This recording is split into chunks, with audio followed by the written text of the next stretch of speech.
Right, so we're live. So hello everyone. This is Carlos again. Now for another episode of the e-commerce growth show. We are kicking it off in Scandinavia, and we have our very first guest today. His name is Brele Bjerke, and he is with Dynamic Web. So Raf is joining me. He's also based in Odense, like myself. He has an agency which is an expert in Amazon, but we won't cover that today.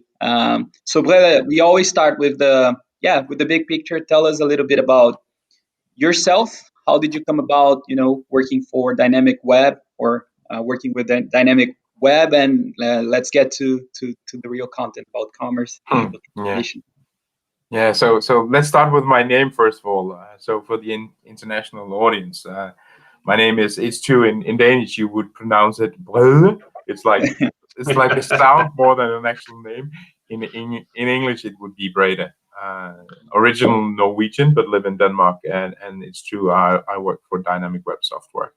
So just a little bit of context. So Dynamic Web Software, what we do is that we make a digital platform that serves customers with a content management system, and e-commerce solution, product information management, and email marketing tools.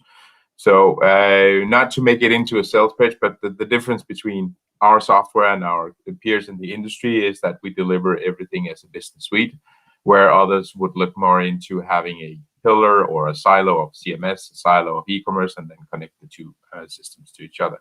So that's what I'm. That's the company that I work for. Myself, 48 years old, been in Dynamic Web for 9.5 years.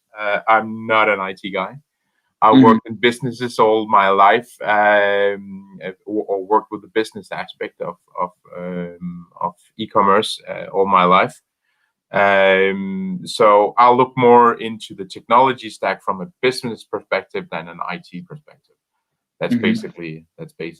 It. My role is VP Sales. That means that I'm heading all the sales activities in Dynamic Web, and that is we are more or less a global company today. So just a couple of words on me. Yeah, very nice.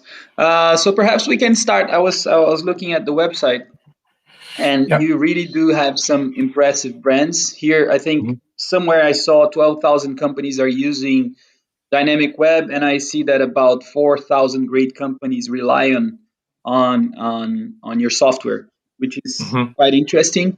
Mhm. So perhaps you'd like to tell us a little bit where you're present in terms of the geographies. That of course Denmark, but and also which regions you're covering in terms of sales and yeah. Yeah. So just a short stroll down memory lane. So the company was founded in 1999 and has become global. Since 2010, we have been also in the US with a joint venture in the US, and we also have distribution in APAC. So not fully owned companies by ourselves, but joint ventures and distributorships covering globally. I think the more or less the only continent that we do not cover right now, and that is actually also a little bit of a lie, that's the African continent, because we have actually a couple of customers in South Africa now. So that is also being covered. So globally, we are represented today. So from headquarter, which is based in Denmark, we cover everything from Iceland in west till India in east, and north south. That is what we cover from headquarter in Denmark, and that's where I'm based. Awesome. I Raf and I we worked for a major also commerce platform. They're called Vtex, and it Mhm. was very very hard to get them to enter in Denmark, I would say. Mhm. And for me, the learning there is that whenever you're trying to sell a platform, of course you need to develop the channels and all. Mhm. But it was very curious to see that Denmark has such a strong Microsoft ecosystem compared to Mhm. other regions. Like, I don't know if you go to Romania or Poland, or it's very peculiar that in Denmark, isn't it? And perhaps I'd like to have to pick your brain on that, because in Mhm. Brazil it doesn't seem that Microsoft. Yeah, we do have a strong presence of Microsoft, but it's not. it doesn't seem that that the ecosystem, meaning that for a commerce platform, would be so developed in Brazil compared to Denmark. And perhaps do you know why that happens? And does it make any sense? Yeah, absolutely. First of all, I think that if we look into the Scandinavian region in general, not only looking at the Microsoft stack, but looking in general, how developed are we in terms of technology and inventing new technology, utilizing new technology, then I must say that Scandinavia has always been the front runner. Look at a couple of our competitors or peers in the industry; they are also Scandinavian. So, if I look into, for example, Score, which is one of the biggest content management systems in the world, that's Danish. If I look at another platform, Episerver, that's Swedish. So, in general, I think that the Scandinavian region shows maturity, and it also shows that we come from a platform where we have a good education system. We are well educated. People are having the space to actually sit down and think, what can we do to improve this and this and this? And that's why technology is originating from Scandinavia. Having said that, then a lot of the platforms, they have then been purchased by multinationals from the US. So today they are considered US companies. But basically they are Scandinavian. And the same goes for Microsoft. So if we look into the Microsoft stack, then Business Central, as it calls today, or D365. Business Central, if we start with that journey, then before that we had NAV, and before that we had Navision. And Navision is Danish, so it was invented in Denmark. If we look at the other stack that Microsoft has, called D365, Finance and Operations, that was called AX before that, and before that it was called Axapta, and before that it was called XAL. That's also Danish. So a lot of that, of course, that when it's invented in Denmark, you have a big saturation of the market in and around the close air proximity of Denmark. So you will have a big presence in Norway, Sweden, Finland of the Microsoft stack, but it's because it's originally from Denmark. So I think that's the story behind it. But also, having said that, then if we look at the tech stack of Microsoft, it's also very mature. It's very good. It's solid, stable, quality wise. It's also good, but doesn't change that we have local players in Brazil as well and things like that. But but it was just very interesting to understand that. Well, to see really that Microsoft has such a strong presence, of course globally, but in Denmark, at least when we were going to Novocell, for example, all this houses, software houses, that there is like I wouldn't say preference, but yeah, maybe preference. Maybe they are accustomed to the stack and they rely on it. And it was really interesting to see, like from an international expansion standpoint. That's what I'm trying to say. Maybe it's easier. It was easier to tap into like Poland or Romania, because and I think I don't know. It's just a guess that Magento, the Magento stack there was, or the community, so to speak, was stronger, and there was a closer or better fit with VTEX, so it was just easier to kind of like to have a talk and get people to understand. And so I don't know. Yeah. I think we have to acknowledge that the core technology of Microsoft is by far one of the most used in the whole world. When we look across all technology stacks, and then the .NET stack is where it's possible to find people. And of course that sets the direction, because the actual problem or the challenge that we have in Scandinavia right now, that is to find skilled people who can actually code and who can actually make things and actually make solutions based on code. That's the biggest challenge we have right now. So of course, if we have let's just play a mind game here and say we have 10 developers, and 8 of these they are skilled in Microsoft.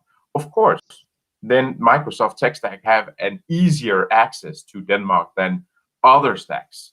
Mm-hmm. That could be PHP, which is Magento.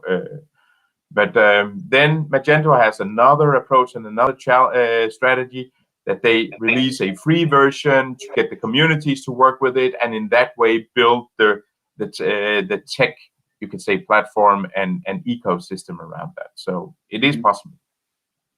Yeah, cool. I was gonna ask about ecosystems, but I'll leave it for now.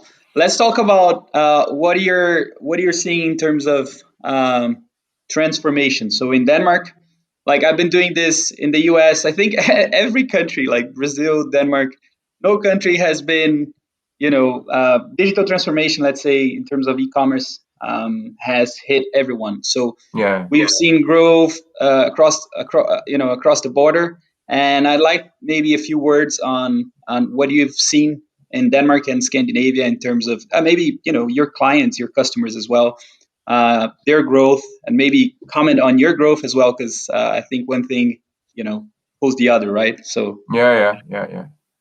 So there's pre-pandemic, and then there's like during the pandemic, what has happened. So being lucky to be in a business where you see a tremendous growth during the last decade, and maybe even more, it has been a journey. Every customer is, so again, going a little bit back into my own career. So when I was holding my previous job, I was a commercial director for a big wholesale company selling fast-moving consumer goods. And at that point in 2005, 2004, 2006, in that period, we were looking into to our sales organization. The sales organization was like 50, 60 people who were doing the phones every day and tapping in orders into an ERP system. And we thought about, okay, this must be possible for making bright, intelligent guys using their time on something different than tapping in orders into a computer system. It might be more relevant for using these guys to actually go and advise customers on how they can sell more, how they can brand themselves more, how they can do much more with their own company. So we were thinking from that perspective, how can we use our sales reps to be consultants towards our customers? Because then we start to bring real value. In order to be able to do that, then we had to automatize some different processes. For example, self-ordering, customers being able to help themselves, looking at the assortment, punch their own orders into an e-commerce system. And that was basically how I started in 2005 in the e-commerce journey. And I think that most of the companies, if we look back into the late 90s, in the beginning of the zeros, a lot of the companies that didn't even have a website. So that was where the journey in our company or in our digital area started. Everybody had to have a website, and then you needed to get some self-service and things like that. So we have seen a tremendous growth during the last 20 years. So that's the story about the pre-pandemic. That's when people started to rethink their business. How can we use technology to be more efficient? Then the pandemic kicked in. And what happened is that those companies who didn't think about digital yet, they just had to do it, because it was either you survive or you're gone. So all of a sudden it just boomed on all the companies that didn't do anything yet. And that has just grown until now, and it still goes. So what we see right now is that we see that there has been an increase, and now it's flattening out a little bit more, because we are now going into more that most of companies, they are in some kind digitalized. Make sense? yeah, it does. No. But so what have you seen in terms of, like, for example, in the States, in the US, they've been talking a lot about innovation, which to me it's like not a great innovation, because in Brazil we saw this, like curbside pickup, and there is like, oh, curbside pickup, supermarket. But in Denmark, what have you seen in terms of innovation? like happening that you could talk about in terms of the retailers were doing? Maybe I think the industry is also going. That's a big headline you guys use, right? Maybe you're Like, seeing physical retailers joining the digital revolution as well. I mean, you just mentioned that a lot of people had to adapt to the new reality, that they had to go online somehow. So have you seen any initiative like that in Denmark? And also, I guess the question also is what Dynamic Web is doing for people like physical retailers. Yeah, well, one of the things that we definitely have realized is the need to deliver information to different channels. So one that you don't see this traditional value chain anymore. You don't see that going from having a manufacturer, and then you have a distributor, and then you have a retailer, and then you have an end consumer. So this, you could say, line of value chain, you don't see that anymore. You see totally changing. You see everything from, so the manufacturer sells directly to retailers or sells directly to the end user. You see end users looking for products not only at the manufacturer, but also at channels, Amazon, whatever channels that we have. They also look for information in retailers. And what we as a consumer actually do is that we validate every day all brands in the market. And if we get consistent information throughout that customer or that purchasing journey, then we start to build brand trust. And if we start to build brand trust, then we also are willing to buy. Make sense? Absolutely. So what I see is that, yes, I see, of course, groceries has had an enormous increase because all of a sudden we couldn't go into supermarkets. So we had to buy it somewhere. We had to get our milk somewhere. So you have seen enormous growth. But I really don't see any good ideas. I don't see anything new, at least from my perspective. But remember that I'm not the typical user of this one. There's my mom, who's an elderly woman, pretty skilled in the digital, but she's an elderly woman. She had never bought lettuce on a grocery, on an online supermarket. She did that now, right? So actually, what I've seen of change is that all the technology and all the services being available for a long time now starts to get utilized. Yeah, it's really interesting. We spoke with someone from Oracle in Brazil, the head of commerce there, and he said that a lot of the could be people in that were serving grocers, but more like the B2B sphere, right, or restaurants. So in the B2B, let's say, space, they have seen also actually more innovation in that sense, because overnight, like the sales rep could not visit the restaurant that they would sell, or they would pick an order, right? They would get an order from. So in that sense, which is like it's more like a CRM innovation kind of thing, right? To give the sales rep maybe a WhatsApp functionality, and then they are able to pick the orders and stuff like that. Talking about B2B, do you see that more companies are getting digital, here with your solution, or maybe in Scandinavia as well? Yeah, I think it comes back to the story that I told just a couple of minutes ago. It's now 9 out of 10 companies, they are digital. It was not like that 2 years ago. Then it was maybe 7 out of 10 or 6 out of 10. So the self-service ordering portal has become more evident. It's not only a question about the pandemic. It has also something to do with, remember, the new purchases in the companies that we address.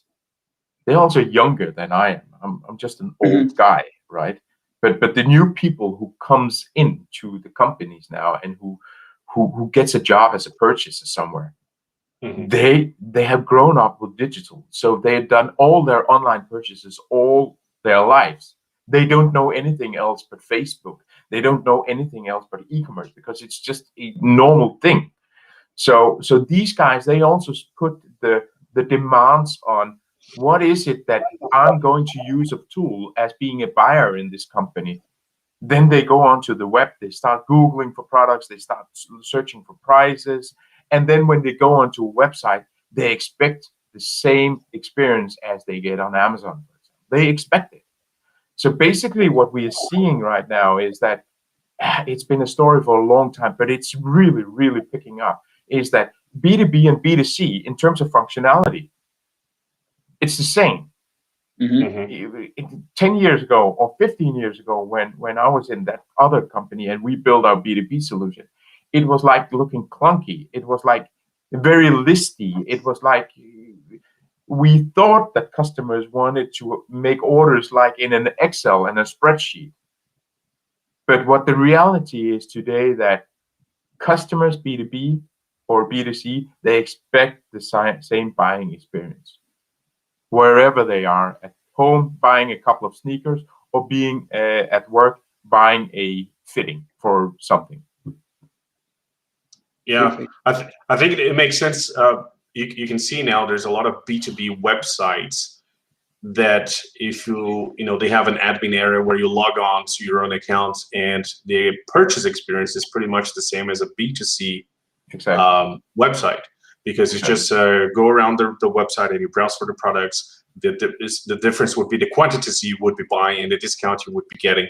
Exactly. And yeah, that's a very interesting point. But you mentioned something before that I thought it was very interesting. You actually mentioned it. You said something about the information, how you get the information of the products from one point to another point and distribute it everywhere across. And I feel like there's a huge gap in the market, especially in the B2C side, B2B side, because manufacturers, they don't always leave all information available for the distributors and retailers to get this information. Is a major challenge. And if you take platforms like, let's say I work with Amazon, so let Amazon, if you want to list a simple electronic product, the number of requirements, it's humongous, because it asks questions like, is this product, is there any hazmat? Does it use any batteries? What type of batteries they are? How long do they last? Any other special care? What size? All the dimensions of the product. It's much more than just a barcode. And for some retailers, they just go with the barcode, or try to find a barcode because that's universal. But even if you go, but on Amazon, whoever creates the first listing ever, those information is stored there. And often enough, we see a lot of wrong information, a lot of incomplete information.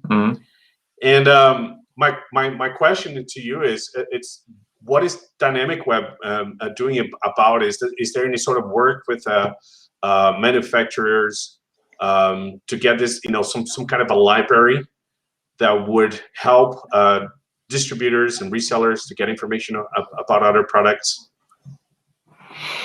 Yeah. So what I think is important here is not the tooling that we provide. The interesting part here is to understand if I was a company, where am I right now in this complex world that I'm living in. So if I put myself in the center and I was, for example, a retailer, just to imagine something, then on the one side I have a lot of channels, and yeah, you are mentioning Amazon as one, and the funny part is Amazon, they have a lot of fields that you need to fill in, but that's Amazon in one country.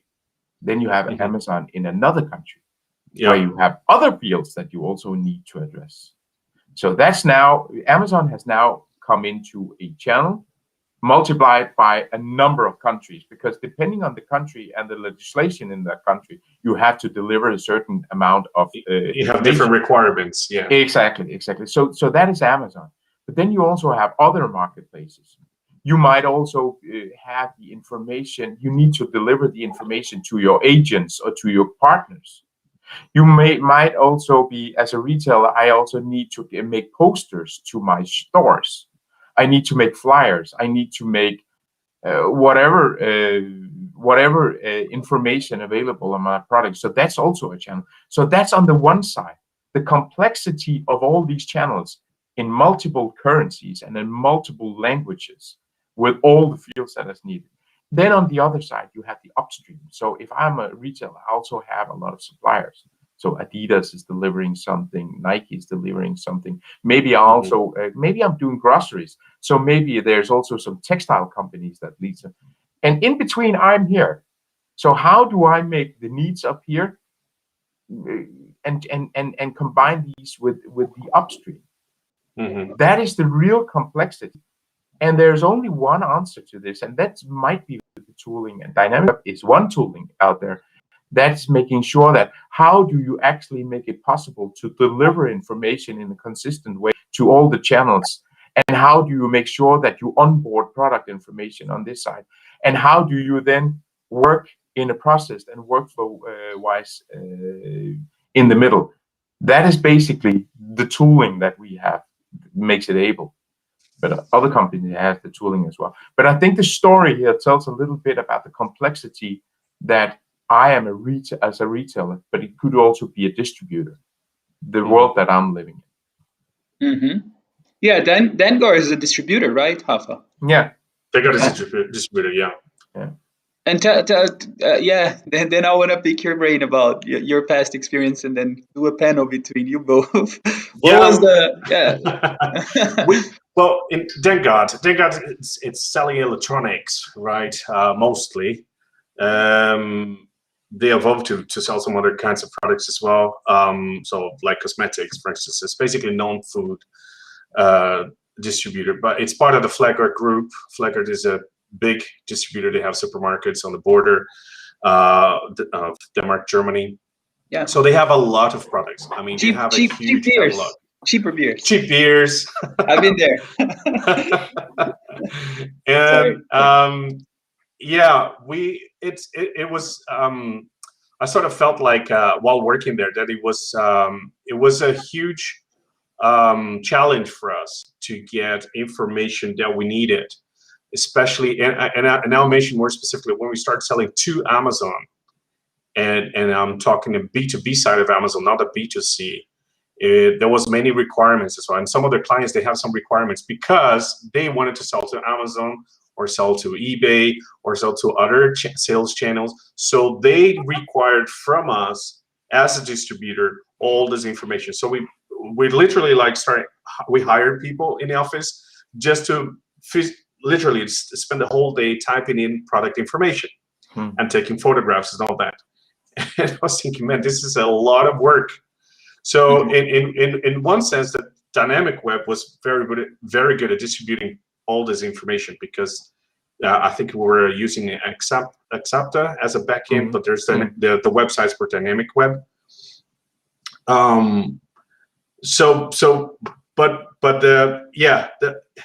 It was just a tool, right?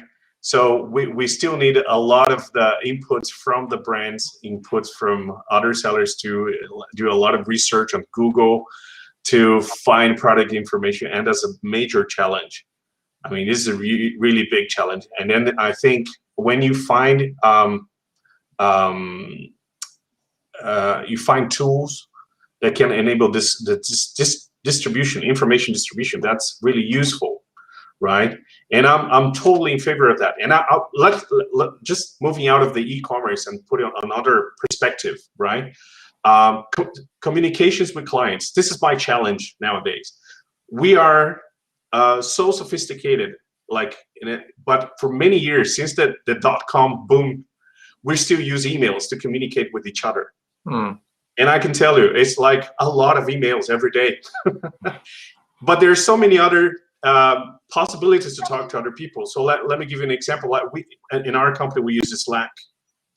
And now we're starting to explore the possibility of using Slack to talk with our clients. So they're not part of the group. They're not part of the company. It's an external communication, but we're getting this sort of information sort of on a centralized place. So all the communication with our it removes all the cluster of emails, and it's more of a one-on-one conversations that we have with customers, and I think it's a lot brilliant. So this sort of understanding, could be coming into the e-commerce as well. The supply chain is very complex, as you said, and the information, the distribution of information is still something that is lagging behind, I would say, overall. And I think it will be good to see more platforms that can offer, streamline all of this. I think Dynamic Web is doing really well. I hope to see more of that. It's been a while actually since I used Dynamic Web, but I believe it has improved a lot since. Yeah, it's funny. It improves all the time. We have good competitors out there, so we have to. Talking about the competitors, since you mentioned it, I'm curious to know, how do you guys sell your solution? And what I mean by that is because thinking from a perspective, I've been an e-commerce manager for many years, and I'm thinking, there was one time actually that I migrated from one platform to another. I was working for a retailer, and we migrated from WordPress to Magento back then. But I'm talking in 2008, 2009. WordPress was just a blog, basically. So, but I understand that migrating, because the whole CRM and your website management system, it's a foundation of your online. How do you convince someone to change the entire infrastructure of their online operation to go with Dynamic Web? What's your sales pitch? I'm just curious about that. Yeah, it's a good question, and it actually reminds me on a podcast that I was invited for a couple of months ago, called "Love Sales, Hate Selling" or something like that. I'm not sure, but basically, I think that I've got a paradigm that selling is not about convincing. Selling is about mapping customers' needs to an offering that is suited for them. So it's very, very little about technology, and it's a lot about business and business pains, solving those business pains. And honestly, of course, I cannot say if it was the right migration going from WordPress to Magento. And I wouldn't be able to say that if it was better to do Dynamic Web. Of course, I'm paid by Dynamic Web, so I would always say that Dynamic Web is a good fit. But it's not the reality. Dynamic Web is not always a good fit for a customer, and we have to respect that. We have to respect that customers have different needs and different business pains. So if you have a patient going to the hospital and he's got a broken leg, don't start fixing his teeth. That's basically my paradigm. Is to understand, where do I have a tool that can fix his leg? If I have, then I don't have to convince. Then I can tell him how we can fix the problem that he has, and what he can expect of pain, and what he can expect of outcomes when we fix his legs. And that is basically mapping a customer pain with a solution for that. That is not by convincing. Having said that, then of course we have customers that fits our offering better than others. So it's pure segmentation. It's how big is the company? What are their needs? Barclays Bank, for example, would maybe not be as suited for Dynamic Web, because what should they use an e-commerce portal for? Maybe they use it for selling sponsor material, whatever, collaterals. I don't know. But from the top of my brain, I don't think that a bank would be a good fit for Dynamic Web. Maybe not even a lawyer or a doctor would be a good fit, because they cannot utilize the different parts of the platform, which is the website. Yeah, everybody can use a website. E-commerce, not every company can use e-commerce. Product information management, not everybody sells products like they sell services, and do you need to use a product information management tool for that? So it's also a question about which customers do we need, and can they utilize the full platform of Dynamic Web? If yes, then let's talk. If not, maybe there's a better solution out there. Mm-hmm. I'm curious then to ask, when are you not a good fit? So it has to be highly transactional. Sorry, that I understood, right? To your point, I have seen in Brazil and maybe other countries banks now creating marketplaces, but that's something new. So I actually think there someone dropped. I think Rafa dropped. Anyhow, he'll come back. Yeah. Yeah. So there is a trend that we are seeing. We're seeing in Brazil, maybe some in the US as well. Like when you have a large database of customers, a lot of companies, take not a bank because there are banks already, but a lot of companies like could be Yusk, for example, right?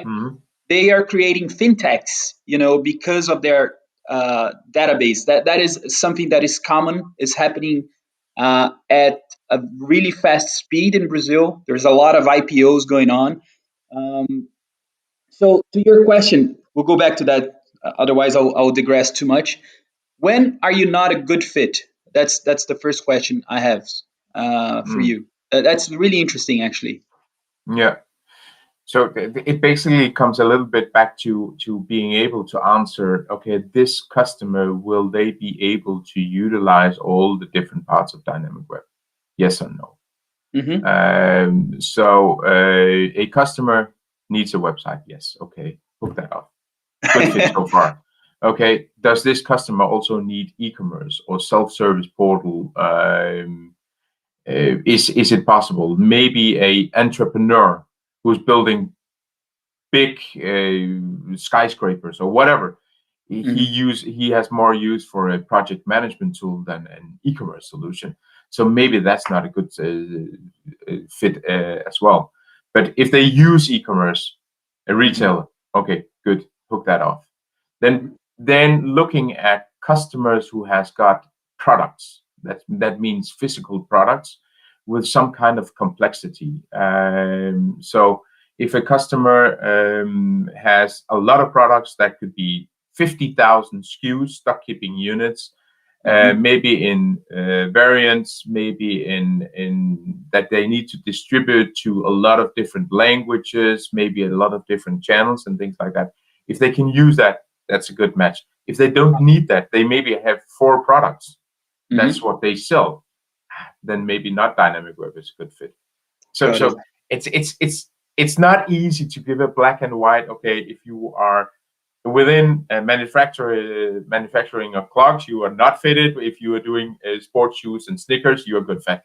That's not how it works.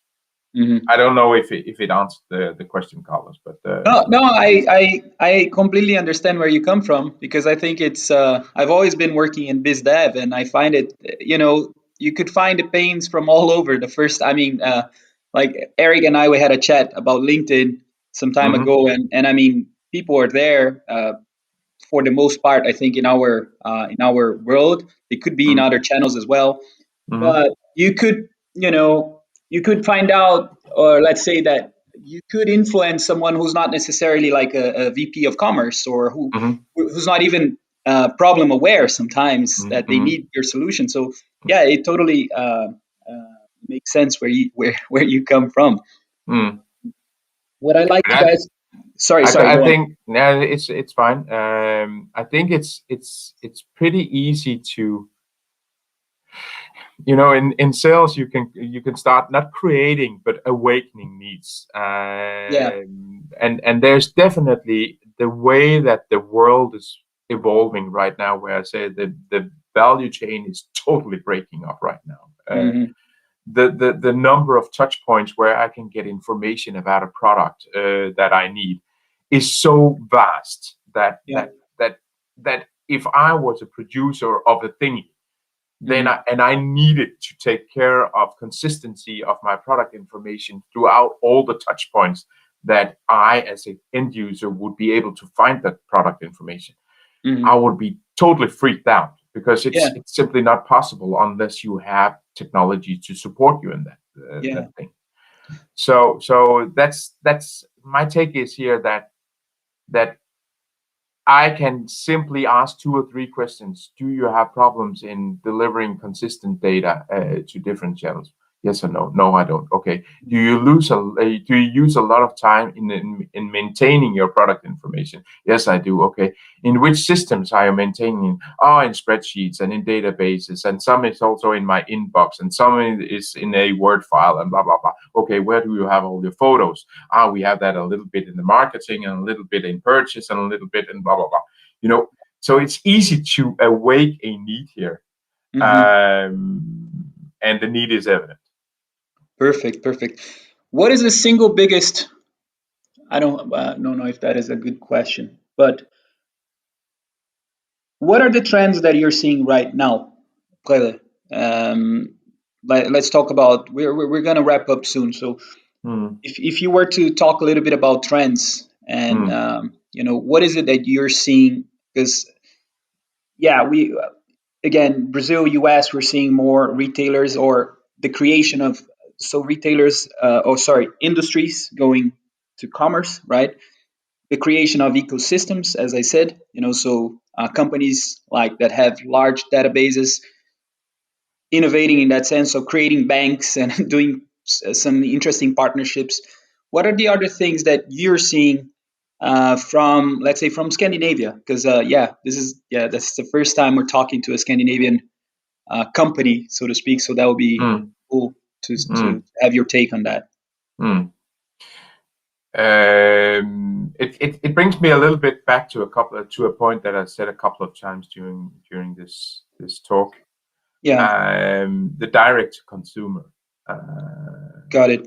And direct to consumer is in the word it tells what it is. So if I were a manufacturer, I would sell it directly to the consumer. But it also tells something about breaking up the traditional value chain, that a manufacturer sells to a wholesaler sells to a retailer, and so on and so forth.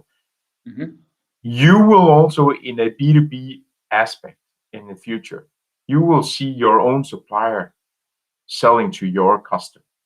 And that is just something that you need to figure out. That's something that you need to live with and understand that this is the way the world is moving. And what does that mean for the middleman? That's brilliant. That's really, besides the enormous amount of emotions that comes into the discussion between the companies, between the supplier and the middleman and his customer. When that is put away to a side, that means that the middleman has to reposition and redefine his own role in the value chain. And to keep it a little bit understandable for everybody, then being in the retail might be a good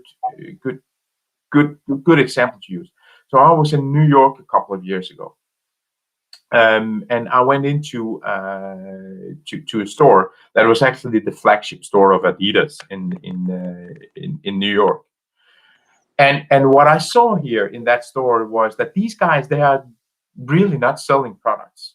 They're delivering me an experience, a customer experience. They're delivering me a story. They are delivering me it was like going to the movies. It was like to go into the zoo.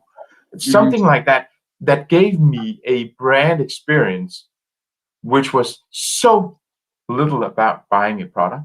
I bought a couple of sneakers for my daughter, but that was really not what I took out of the store.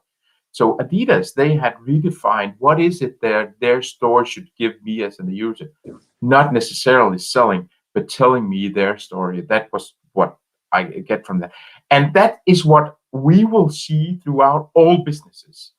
All verticals. We will see that the persons in the value chain have to redefine their offering and understand what is it my role is in from production to go to market and usage of my product. That's what I see. Yeah, I think it's awesome.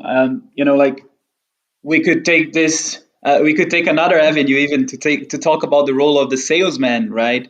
Yeah. Because yeah, I think we are all in sales here somehow, Yeah. and our like if we're just in the game of selling, let's say, and you're gonna die, I think, because it's yeah, it's overwhelming in the first place how many tools there are available, Hmm. in the market today. So if you're not a and I think it goes back to the companies, like how you hire people nowadays, because you need to first educate them, but also have people who have opinions, in my opinion, and Yeah. Yeah. Yeah. who will be able to serve and to service the customer, right, in a good manner, like to think for them and to be proactive and to be ahead of the game and to understand the problem. So for me, like people in customer care, they're the best revenue drivers that you can have, because Exactly. they see all the issues that are going on, and that sometimes a front sale front what do you call a front people who's in the trenches in the front selling, they're not really seeing things, and marketing, like Eric is here, he's like the best probably guy to get all the insights and listen to what's going on, so he can create the stories, right, that's going to Mm. fuel all of that. So Yeah. Yeah. yeah, I find it really really interesting, that I think topic. that I think that if I should bring an analog and a short story at the end of this talk. So looking at where did I start in my career? As I said to you, I'm just an old guy, and where did I start my career in the beginning of my 20s? So I met in at this office at 7:30 in the morning, and I put on my headset and I started calling customers, and I had this Right. Excel list, and I started offering them goods, and writing down, okay, I need two of these and two of these and two of these, and I said to you, I was in fast moving consumer goods, and that was what I did. So this is so me. I think that I'm a quite reasonable guy, but I'm not sure people are maybe even more intelligent and bright than I am. But I'm quite reasonable guy. So using my time and my brain to actually dial the same numbers every morning from 7:30 to 10:30, writing down the twos on the right column, and then starting punching orders into the system afterwards. That is not utilizing brain power, in my opinion. So Mm-hmm. what we see now is that these guys, instead of meeting into the office at 7:30, they enter into the office, or maybe not even into the office.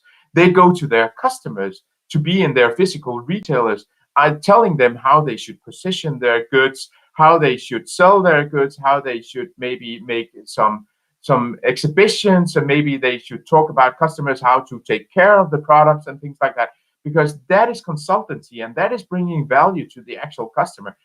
It's not bringing value to customer to punch orders.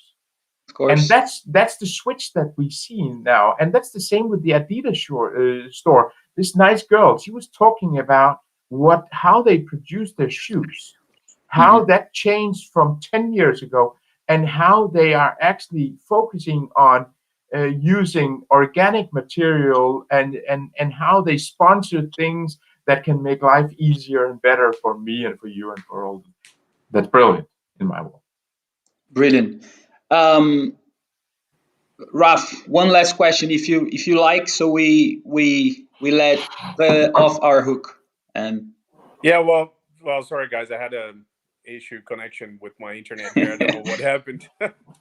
And I was going to ask something, but I'll be honest that right now I forgot. I totally lost the train of thought here. Take another brilliant. opportunity some other time. I'm sorry. Right now I can't think of No anything. worries. So first off, Eric, thank you so much for making this happen, and for being thorough. Brother, thanks very much for your time as well. It was really really nice. Very fun conversation, and I think in the future we could organize a panel as well, if you like, so we can Hmm. eventually bring a retailer, a brand, and do something international as well. Like yeah, with this is, like as I said, a global project. I can send you some links after, so Hmm. you see where the project is present. A lot of interesting companies and vendors as well. So yeah, it's more like creating a global community of you know knowledgeable and cool people, and yeah, making things work. Yeah. If I just a couple of catch ups or takeaways from my side is just to sum up. Sure. The better experience you can give customers today, whether you are in sales or you are in retail or you are in B2B, the better it is. The more you can get consistency on your products throughout all channels, the better it is. That's basically my takeaway. Very good. Thanks very much. You're welcome. Thank you very much for your time, and thanks Thank for the you. invite. Bye. All right. Thanks, Absolutely. guys. Okay. Cheers. Okay. Bye bye.